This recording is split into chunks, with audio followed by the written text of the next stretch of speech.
Ukraine Russia സംഘർഷത്തിനിടെ അമേരിക്കയെ കടുത്ത ഭാഷയിൽ വിമർശിച്ചുകൊണ്ട് രംഗത്ത് വന്നിരിക്കുകയാണ് ഇപ്പോൾ റഷ്യ എന്നത്. ഉക്രൈൻ സംഘർഷത്തിൽ റഷ്യ അതിനിർണായകമായ ഇടപെടലുകൾ നടത്താൻ പോകുന്നു എന്നതിന്റെ സൂചന തന്നെയാണ്. റഷ്യക്കെതിരെ ഉക്രൈനെ അമേരിക്ക മുന്നിൽ നിർത്തി കളിക്കുകയാണ്. ഇത് അമേരിക്ക പ്രോക്സി ഗ്രൂപ്പിനെ ഇറക്കി കളിക്കുന്ന പോലെയാണെന്നാണ് റഷ്യ കണക്കാക്കുന്നതെന്നും വാഷിംഗ്ടണിലെ റഷ്യൻ അംബാസഡർ അനറ്റോലി ആന്റനോവ് മുന്നറിയിപ്പ് നൽകിയിരിക്കുകയാണ്. റഷ്യൻ നഗരത്തിൽ ആക്രമിക്കപ്പെടേണ്ട സ്ഥലങ്ങളുടെ ലിസ്റ്റ് ഉക്രൈൻ അമേരിക്കക്ക് കൈമാറി എന്ന റിപ്പോർട്ട് പുറത്തു വന്നതിന് പിന്നാലെയാണ് റഷ്യയുടെ കടുത്ത ഭാഷയിലുള്ള പ്രതികരണം എന്നതും ശ്രദ്ധേയമാണ്. നിലവിൽ ഉക്രൈന്റെ കൈവശമുള്ള ആയുധങ്ങൾ ഉപയോഗിച്ച് റഷ്യക്കകത്ത് കയറി കാര്യമായ നാശനഷ്ടങ്ങൾ റഷ്യ കേൾപ്പിക്കാൻ കഴിയില്ല.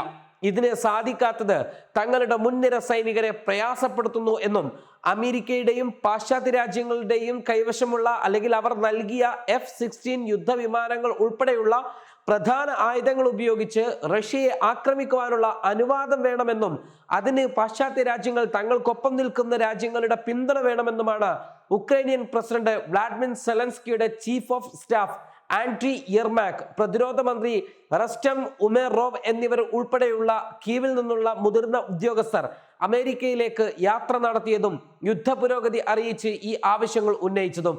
ഈ വാർത്ത പുറത്തു വന്നതിന് പിന്നാലെ അമേരിക്കക്കെതിരെ കടുത്ത ഭാഷയിൽ മറുപടി നൽകിയിരിക്കുകയാണ് റഷ്യ. ഉക്രൈൻ സംഘർഷം കൂടുതൽ വഷളാക്കുവാനുള്ള പദ്ധതികൾ യാഥാർത്ഥ്യമായാൽ അത് അമേരിക്കയെ നേരിട്ട് തന്നെ ബാധിക്കും എന്നാണ് റഷ്യൻ അംബാസഡർ ഇപ്പോൾ വ്യക്തമാക്കിയിരിക്കുന്നത്. ലോങ് റേഞ്ച് ആയുധങ്ങൾ ഉപയോഗിച്ച് ആക്രമിക്കാൻ ആഗ്രഹിക്കുന്ന റഷ്യയിലെ ലക്ഷ്യങ്ങളുടെ ഒരു പട്ടിക അവർ അമേരിക്കക്ക് അവതരിപ്പിച്ചു എന്നതിനെ റഷ്യ അതീവ ഗൗരവത്തോടെയാണ് നോക്കിക്കാണുന്നത്. നിലവിൽ ദീർഘദൂര സ്ട്രൈക്കുകൾ നടത്താൻ ആയുധ കമ്പനികൾ ഉക്രൈന് അനുമതി നൽകിയിരുന്നില്ല. തങ്ങളുടെ മണ്ണിൽ പതിയുന്ന ആയുധം ഏത് രാജ്യത്തിൻ്റെതാണെന്ന് നോക്കി ആ രാജ്യത്തിനെതിരെ തങ്ങൾ യുദ്ധം പ്രഖ്യാപിക്കുമെന്ന റഷ്യയുടെ മുന്നറിയിപ്പ് യൂറോപ്യൻ രാജ്യങ്ങളെയും അമേരിക്കയെയും തങ്ങളുടെ ആയുധങ്ങൾ റഷ്യക്കെതിരെ ഉപയോഗിക്കുന്നതിൽ നിന്നും വിലക്കിയിരുന്നു. ഏതെങ്കിലും ദുർബല നിമിഷത്തിൽ ഇത്തരത്തിലൊരു ആക്രമണം റഷ്യക്ക് നേരെ വന്നാൽ റഷ്യയുടെ ആക്രമണം താങ്ങാൻ യൂറോപ്യൻ ഭൂഖണ്ഡത്തിന് സാധിക്കില്ല എന്നാണ് റഷ്യ ഇതിന് മുന്നറിയിപ്പും മറുപടിയുമായി നൽകിയിരിക്കുന്നത്. ഉക്രൈനിയൻ പ്രതിസന്ധിയിലൂടെ യൂറോപ്പിനെ റഷ്യക്കെതിരെ തിരിക്കുവാനുള്ള വാഷിംഗ്ടണിന്റെ ആശയം ഒരിക്കലും നടക്കാൻ പോകുന്നില്ല.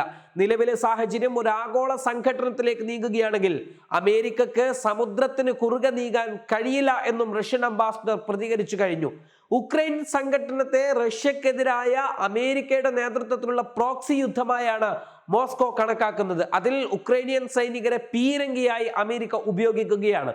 കീവിന് എത്ര സൈനിക ഹാർഡ്വെയർ സംഭാവന നൽകിയാലും അതിനെ സൈനികമായി നിലനിൽക്കാൻ അനുവദിക്കില്ല എന്നും അംബാസഡർ പറഞ്ഞിട്ടുണ്ട്.